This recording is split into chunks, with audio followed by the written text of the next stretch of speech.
Matilda stared at her. What a marvellously brave thing Miss Honey had done. Suddenly she was a heroine in Matilda's eyes. "Isn't it awfully cold in the winter?" she asked. "I've got my little paraffin stove," Miss Honey said. "You'd be surprised how snug I can make it in here." "Do you have a bed, Miss Honey?" "Well, not exactly," Miss Honey said, smiling again, "but they say it's very healthy to sleep on a hard surface."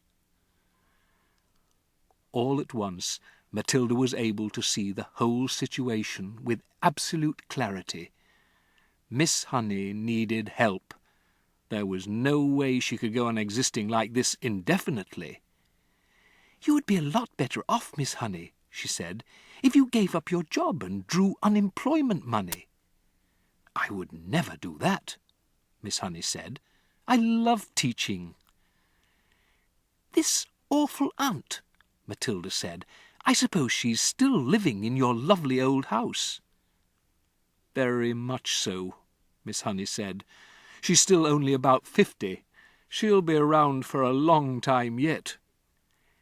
"And do you think your father really meant her to own the house forever?" "I'm quite sure he didn't," Miss Honey said.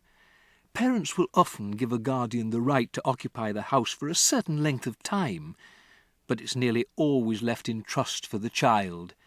It then becomes the child's property when he or she grows up."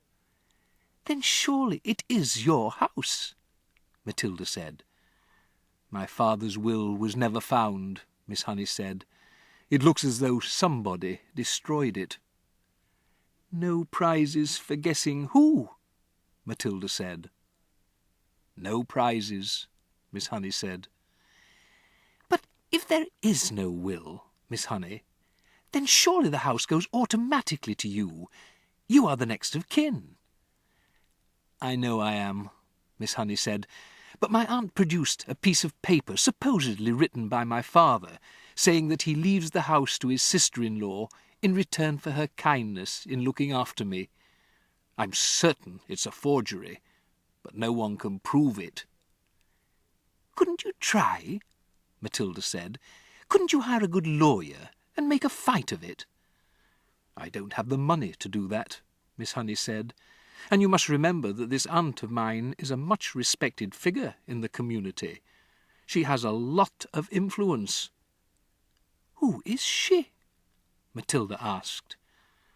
Miss Honey hesitated a moment.